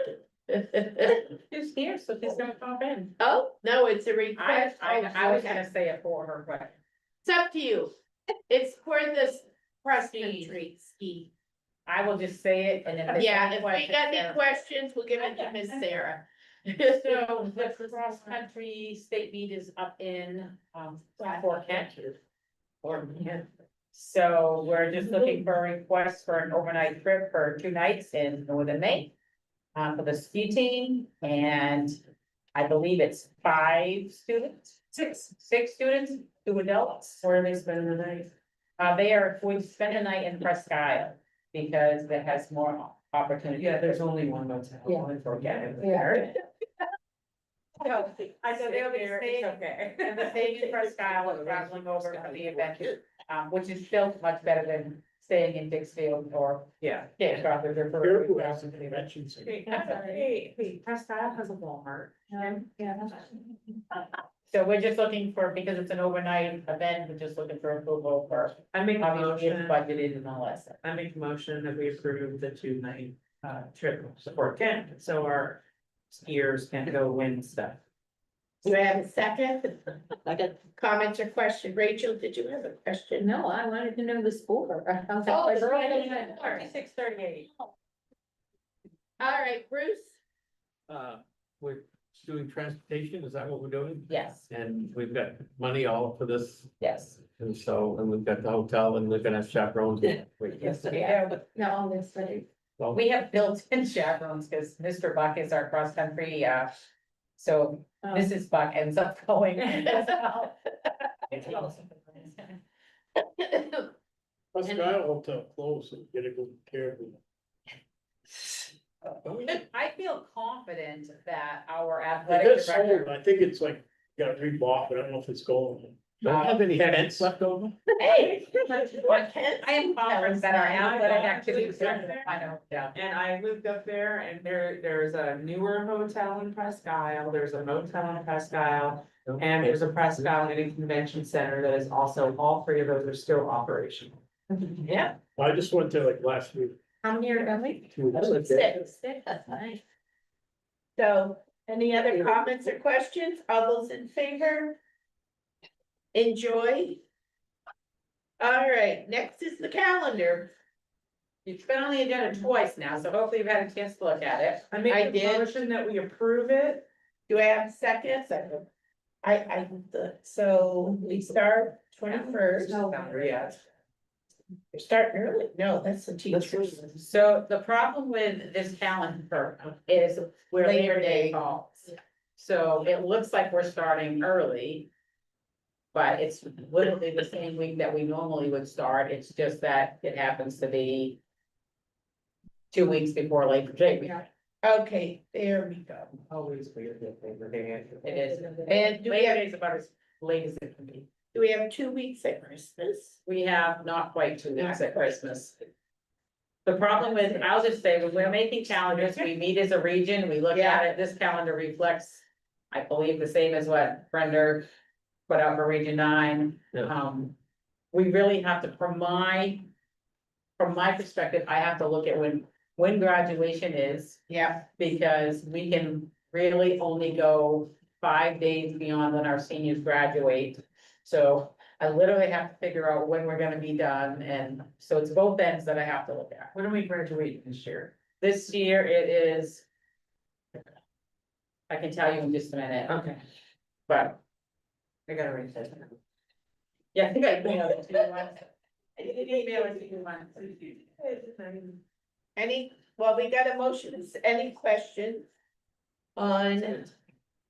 And I do know you have to work around as close as possible with your vocation. We have to work with CTE, so that means that the 3 sending schools to CTE have to have pretty similar. Yeah, but they don't start till Labor. Nope, they choose to start after, they're starting before Labor Day, Oh, this time because of the way with Blaine. It ended up being, I think there were 4 days different, which the state allows you 5, I believe. So there were 4, so everything went in compliance. We've had years where we've had to have waivers to allow them, but this year, right now, we're good.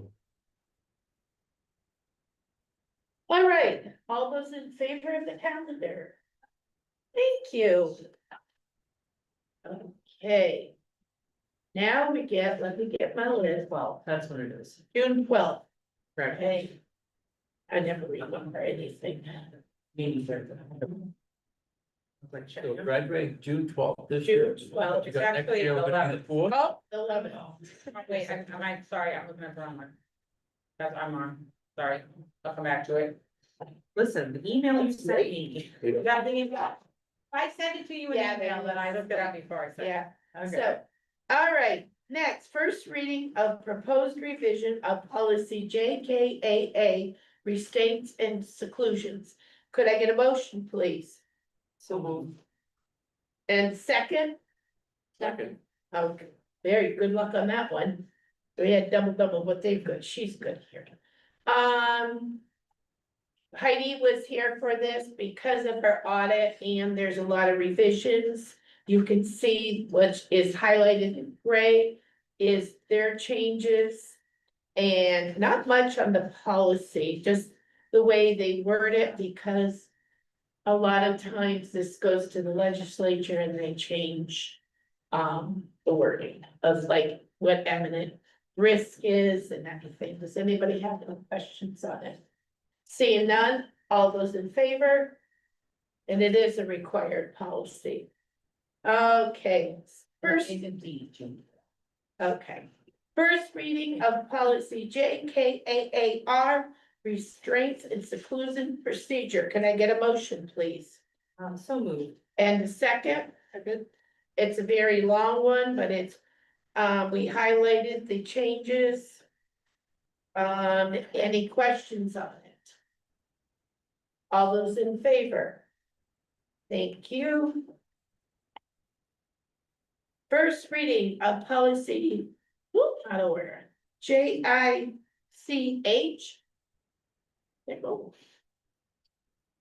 I'm looking, I don't like that. Oh, there's a different label. Drug and alcohol use by students. Could I get a motion, please? So moved. And a second? We took MSMA's, we hadn't really looked at it, especially with our issues we had.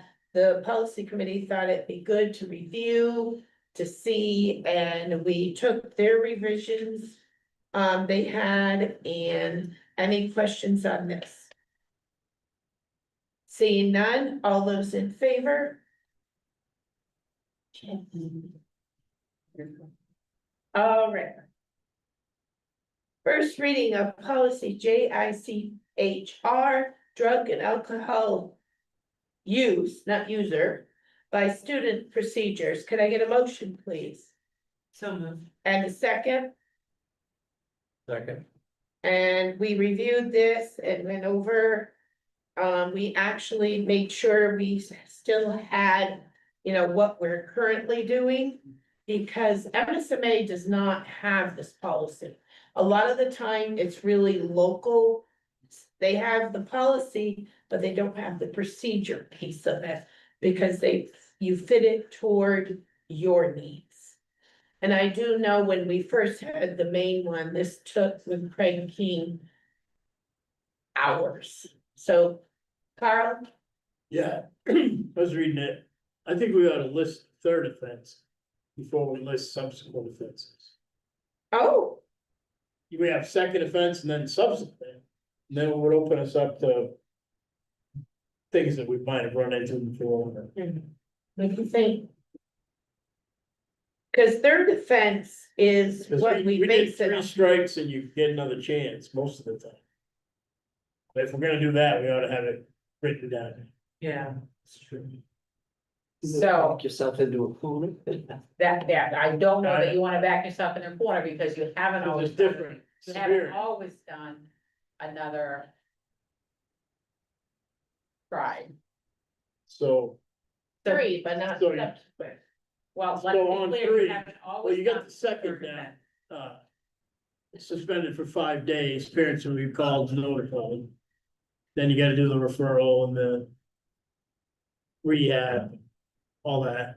Then some subsequent offenses, You come to the board. you come to the board and they're either 10 days or Suspended. possible expulsion. I don't know. So I think we had 4s. Yeah, we Yeah, had but you three. also had a 3 that you, No, did we have 3 and then a 4th? so. I would. Cause I wasn't there for the first 3. Often done on the third offense they come and you say. you give them kind of a scolding and you give them one more chance, Yeah. and they come on the fourth and they get expelled. So you don't However, want- you have had a time. You don't wanna put, they'll give you You're three. gonna put it In the in third offense, after, give another chance. no, they're. Well, you had another time, they've come on a third offense and you've expelled I them. thought we were 4 each time. I don't know, what did you guys go need? And in each case is going to be individualized. Exactly. Yes, that's Not true. going to sit there You're and say, right. we're gonna give you a third, gonna give you a fourth try, and it all depends on each case. But it seems, the other thing that It was 1, 2, 3, and that's. That is.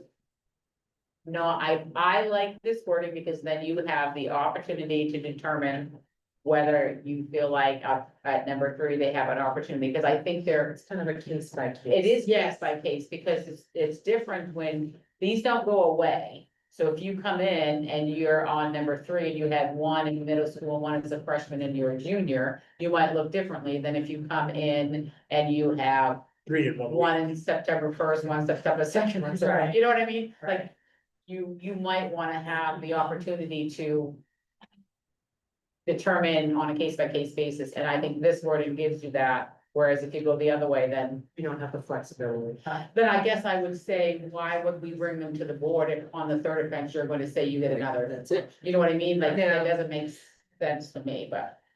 Because, let me see, oh, sale and distribution, does that separate. I just thought they had a consequence on the third, am I incorrect on that? I thought they got the first 2, and then on the third, there's a consequence. They come to us. Yes, there's a consequence each time, so on the first offense, they either have an out of school suspension or they do the drug rehab program. Second offense, they have up to 5 days out of school and then continued with the drug But the rehab. third- The third offense, they come to the board determines, the board can suspend kids for longer than we can. Just as we can suspend for 10 days, or the board can expel. So on that third offense, they come in front of you, you determine what you're going to do.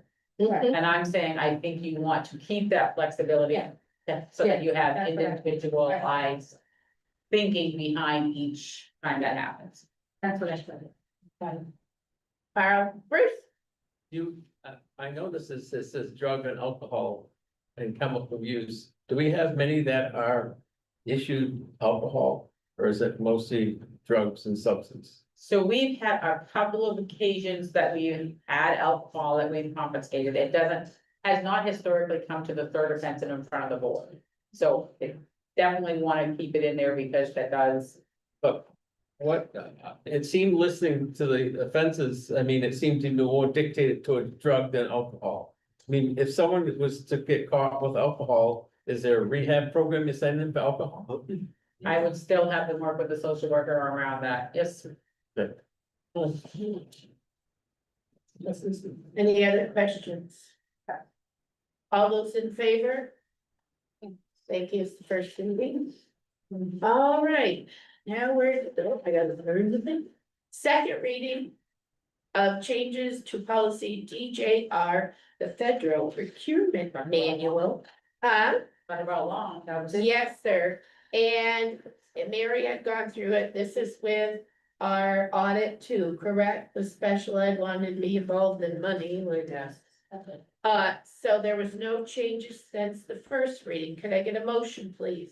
So, And second, second, comments or questions, all those in favor? Thank you, board member comment. I have a problem. Go ahead, Tina. This is kind of a question.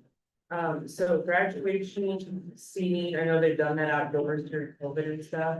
Will that be repeated this year? We're unlikely to have it outside. Okay, so it's gonna be a limited number of people, guests or whatever. Typically, they do so many tickets per senior, they hand them out, then many seniors bring them back because they don't need them all, and then we redistribute it. Okay, that was just.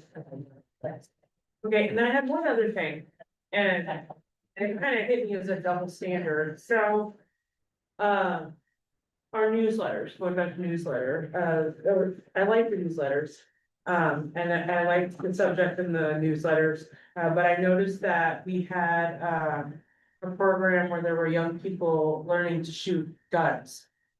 And I don't mind that, but I do feel like it's a double standard where that was put out publicly to the senior photo that was banned last year. That was not a public photo. That to me was a double standard and very, I'm sorry. Yeah. so last year, a student wanted to have it, they were outdoorsmen and they had wanted to use a photo with their hunting rifle in the picture. He wasn't aiming it, it wasn't anything, it was just in the picture. And that was denied. But there were several photos of young people, target practicing and shooting in the newsletter that was put out publicly. And, I just don't think that, I mean, I think that's to me, that's like a huge, not a. Thank you for your comment. Any other comments? Oh, different things. I forget. Everything's going great, as far as athletics, the kids are great, I don't know how debate's doing. I know I see a little blurbs and about what they're up to, so I think the kids are really involved and that's great. So any other, no, we're ready to go home, so, oh, we haven't even done you yet. Cheer. I think Ryan might have stung himself up earlier, we'll see. Okay. Mine got a little longer when Sarah came in, but that's okay. So, adding some stuff. I'm gonna start by the proud shout out for our Durham High School wrestling team who won duals state championship on January 31st, as well as individual state championship last weekend. 4 of our wrestlers were champions in their weight class, Katie Schedule, Tana Bradeen, Blake Wade, and Colt Bradeen. Really cool Cougars, that's pretty exciting. Additionally, Tanner Bradeen earned his 150th career high school win, which is pretty amazing. That's a huge accomplishment. They will be going to regional championships. No, But we already did regional states. They won the state. states next weekend, thank you. Where states? States is at, Oh, boy. Lincoln, that's the Lincoln. So that's also exciting. So girls basketball team, as you heard tonight, they advanced to the finals. They'll be playing next Tuesday at the Civic Center at 5:30 versus Marana Cook. Tomorrow is another prelim game for our boys here at 6 p.m. if you'd like to come cheer them on. As you just heard a few minutes ago, our Nordic ski team will be going to states next week. And you don't want to leave this out, our cheering team qualified for states this year for the first time and maybe forever. I don't know when the I last. can't remember. And they did finish 11th out of 16th, but their performance was really good. I do have a video. If anybody wants it, just let me know and I'll send it on to you. It's really exciting that and we don't have any graduating seniors on our cheering squad, so next year hopefully is. They look good. So I also want to say that I've used the traditional 3 snow days that I kind of use before I go to remote school. My preference obviously always is to be at school, even if it's a late start or an early dismissal day. Then I would be a snow day to make it up or a remote day. We're at the point where it gets too late into June, and even though I don't feel like remote days are the best learning opportunities for kids, I also know that June 12th, 13th, 15th, 18th, those are not good learning days either. So we are at the point where when possible, I'll be calling remote days. Hoping that the snow people are with me tonight because I did not plan for a remote day tomorrow. I'm anticipating being here in school. So I want to give a huge shout out to Ellen Kimball in our nutrition department. She has stepped up and gone above and beyond while Gina's out on medical leave. And we want Gina back. We want Gina to be well and we, hope for her full return quickly. But Ellen has really just been amazing stepping up. And just so the board is aware, so this is the in-house agenda that I think a little bit over the last month. So Beth Edward has resigned from her social studies position. Dave Buck requested a transfer into the full social studies position. So then I posted science/social studies position, which was Dave's.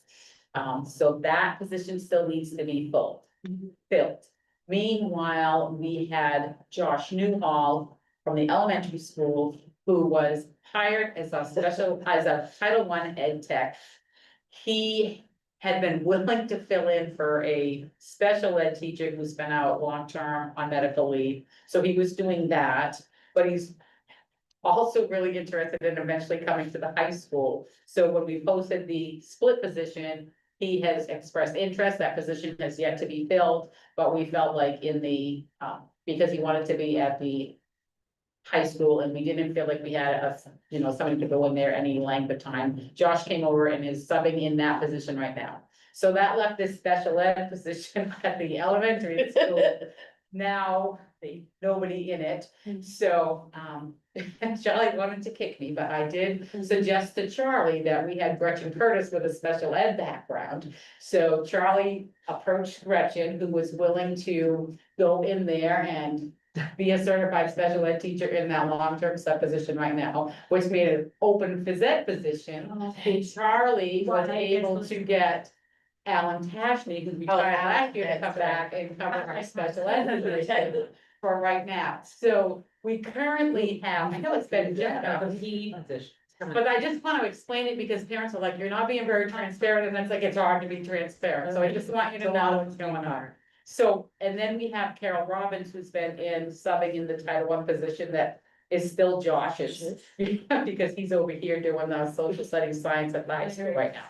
So as soon as the social studies science position is finalized, we will make the final decisions and determine what needs to be open and filled. So I just didn't want you to think I'm hiding behind anything. It's just been a lot of moving parts. And I was like, oh. Yeah, and I think I got it all right, Charlie, didn't I? You know, all of that. But you mentioned that Dave Buck is a. This or Miss Edwards, She got, yeah, she decided in the middle of the year she went to Waterville High School as a social studies teacher. at the end of the semester, yeah. Yeah, she ended up finishing first semester and then we ended up with this opening. And it's just been really quite a little, shuffle. It has been a shuffle. Yeah, and I give Gretchen credit for coming back to do that. I give Charlie credit for the fact that when I say this, even though I'm on here, I said it and Charlie's like, now that you're a full-time superintendent and you're in my building a lot, you know all my players and I don't appreciate it. But he was very gracious and he went and asked her and Gretchen was incredibly gracious by saying, yes, she would do that. So anyway. I think that's a good move, though. I like how you did that. It's been very much like, who do we have? Where's the best Knowing place? some of the people, I know that those positions were probably really good for that, Jen, so. I feel like we did the best we could in a mid-year shuffle to offer our kids the best programs in all of those places that we could with this little disruption as impossible. Brian, did you have, sorry. No, I had one more question. You stated earlier the girls made the finals, but they're not. They're not in the finals. They're going to Are Augusta. they 8th seed or 7th seed? Seven, 7, so they're playing number 2. two, so they don't have to play. I just lazy, I didn't wanna look at that. Quarterfinals. I think. Well, the time, if they were 8th, they'd be the late 8:45. And you played, Unless they've changed it. and you played number 1. Yeah, you play Spruce. Isn't it Spruce? Or are they in another? Yeah. No. Brian, do you have anything else you want to add for tonight? I got a couple quick things. I'll keep them. So just a quick update on student counts. Our student count 56 is going down, seems like, but it's actually up over our October 1 count. Oh, that's. Since we've been a lot of student shifting in and out, so Jason made a comment today, I think he had 5 new kids in 4 days or something like that, or 4 new in 5 days, whatever it was. We've got a lot of shifting in and out right now. The Russ grant, that we received last year with a few other school districts, the Promethean panels have all been installed. So that first portion of it is done for us. We'll be doing our iPads that were in the grant next year. We do have some training in there as well for PD, that we'll get doing either at the end of this year or in the summer. Um, How's it going for you, Mary? The rest grant, Yeah, it's okay. okay. Did you say, it hasn't been too bad. did you say what the number was for our students? Huh? Currently, as of today, we're 718. Yep. That doesn't include our couple homeschool kids as well, so it's a couple Yeah. higher than actual in building, but. As Pam mentioned, we have kicked off Reach My Teach, which is the new communication platform for, communicating home with parents. We did an administrator training at our, not today's admin meeting, but a couple weeks ago.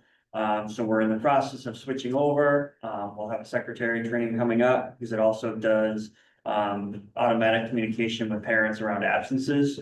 So at whatever time of day the building chooses, 9:30, whatever. If that student was absent during the attendance period, the parents would get an automated notice with the information asking them to please either write in the reason or call in the reason. So we don't call any, That's what we're trying to get away from. Yeah, there'll be some that we'll have to call because we won't get because they're replies not on gonna them, look but at their. yeah. I was gonna say, if they do not respond, we will still call. Okay. Yeah. Because, there are some people that still don't have emails. Oh, yeah. Like Yep. my husband. Yep, no. We use it to try to cut down on the amount of phone calls that the secretary No, I know. make every day. They don't read their emails. Yeah. I know professionals who don't look at their, messages either. And My that- daughter. So that's one thing we're reaching out, working on. We will be doing, training for all staff as well. So all the teachers get training on how to use it to communicate with parents and everything. One of the huge benefits of it is everything is recorded and tracked. So every communication that goes from a teacher to a parent, is tracked so that the administrator of the building can look back, and if a parent puts in a complaint and says, hey, I reached out to Mr. So-and-so and he didn't reply to me. Or I've never heard from him on my student, what's going on? The administrator can look back at the history for the building and say, wait a minute. So-and-so did reach out to you on this date, there was communication back and forth between you, how can we work to resolve this? So what is this called? Reach My Teach, Do you have that, Tina?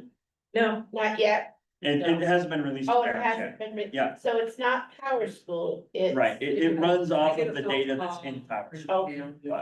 Like if it's something that's supposed to. Yeah. Like I said, we're, it's through the pilot process right now, so when it fully Okay. goes live, then it will go out to everybody. And this Yeah. is more feasible, or is it trying? Cause It's- I it's know taking that place of- using technology is wonderful. Mhm. But there's people that ignore that technology, Yep, except Facebook. the one big reason we put it in is, right now, it's kind of the nature of the beast that a lot of parents only want to communicate over text message. Which is probably easier at work. And and the difficult thing is, our staff members can't do that without using their personal phones. Yeah. So, we and don't we as a want that. district can't afford giving every staff member a district phone to do that. Yeah. So the way around that is to put in a piece of software that can do that communication for it. So basically, you don't have to have a separate app for it, it'll go right to your regular text messages on your phone. And you reply, but on the teacher end, it goes to their computer instead of their phone. So they can see. So they're doing it on a website, but it comes to you as a text message. So it's trying to make that communication as easy as we can So- with the parents. Not trying to rat my child out, but he's figured out how to text message me from his computer at school. Oh, yeah, we Yep. can do that. Unfortunately, we can do everything we can do to lock things down, the kids always get around Just so it. you know, I did. Oh, Yell at him. believe me, I hear it all the time, that, cause I have teachers that come to me and say, so-and-so's doing this. Yeah, it's like a game of whack-a-mole, I can sit here all day and try to block things, but I'm never gonna win. But we try. The other thing we're working on is, implementing a new piece, we use Incident IQ for our help desk software. We're adding on a couple pieces to that, one being facilities management, which will help our custodians, head custodians. Right now, teachers are either calling the head custodian or sending an email saying, hey, I have a light bulb out, or hey, my door lock's not working, or whatever. It may go to the custodian's email or phone, they may see it, they may not. This will make it so they'll create a ticket, just like they do for our help desk, they'll create a ticket for the light bulb in the. So it's only going in head custodian, Yep, it'll go, because the other ones, they don't, right, I yep, just tell them. There's something wrong. it'll go to the head custodian first and then And they then they'll. assign it. decide. Okay. Yep, so there's that piece of it, the other piece is event scheduling. So if, Oh, I'm no, a coach. Sarah's got her technology in this. it's gonna help Sarah, make Sarah's life a lot easier, I think. Will Over we time. not need the app anymore then? No, this is for scheduling rooms and buildings. Oh, So, okay. like if I wanna use the elementary school gym for our travel team practice, instead of calling or texting Sarah and. Or filling out a paper or a Google form that might get lost in translation between one department or another. Easier for her to look into the This puts it all in, just like a ticket, it all gets in, all gets created. At the end of it, after it's been approved by whoever needs to approve it through the chain, it'll automatically add that to a calendar. Is it on the website? Will it be on? It will be, yes. Cause I just email you. But I only have 3 meetings. Yep. No, we're trying to make things easy and keep things in as few platforms as we can, so we're not branched out over everything. I'm sorry. But that's really all I had. Thank you. Bye, Tina, you do. Okay, I'm gonna continue and I'm gonna do these in reverse order so that it makes more sense. So as you heard, Beth Edwards resigned as of January 23rd, 2026. She was a high school social studies teacher as well as our district certification chair. Kurt Rowley did resign as the Darragh High School tennis coach. Huge shout out to Kurt. Last year, he took it on out of a huge favor, like we might have begged him. And he came in and did it for a year, but That's enough. yeah. And then Bruce Thompson, bless his soul, has finally decided to give up coaching tennis. He says he's gonna spend more time in his garden, but he's willing to like answer questions and help out as needed. So with that, with those resignations, Dave Buck did go from the science social studies teacher to a full-time social studies teacher at the high school.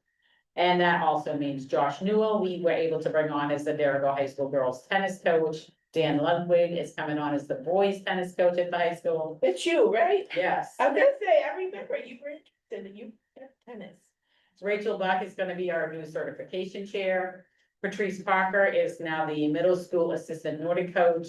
Josh Newhall is going to be our Darragh High School unified basketball coach. And Michelle Boucherlad and Henry Hilton will be the co-middle school unified basketball coaches. Which starts, I saw that you have it on the app, Unified Games. Unified games will start after break. Yes, I saw that on the And calendar. then at middle school games they'll start practicing the 2 weeks following vacation, and then we just play with mathematics for middle school, so then it'll be Tuesdays and Thursdays for the next 2 weeks. Just a shout out, the kids are so awesome to watch them, and they really enjoy seeing people there, it's pretty neat. And that ends mine. All right, committee reports, don't have a student rep. She's still working on it, but. Okay, policy committee, we met today, went over a few, we did the new required temperature because. I was Western Maine Superintendent's committee, whatever their group, but they're doing it the same. 60 to 80. 62 to 82. To be. But we also can do things that can offset fans and curtains, so that doesn't mean you're shut down if it goes below. Okay. All right, we also went over a few revisions from MSMA. And we have our next meeting in March, and I wrote it on 24th. Finance, Mary sent a really good thing here. We got a Zoom meeting with Casey from Kenyon, Runyon, Kirsten, and Willette. And that's at Friday, March 13th at 9 AM to 10:30 AM. And if you wanted to go to that meeting, it will be held, I guess, the board members will come in to the central office and he will be on the screen like that. And this one is for the 23 and 24 one. now do you have for us? 24 and Or is that I'll get it. the audit, no, the audit. I do, I gave them to almost everybody except for you, Bob. Okay, All right, What's the date of that meeting? The meeting is Friday, March 13th.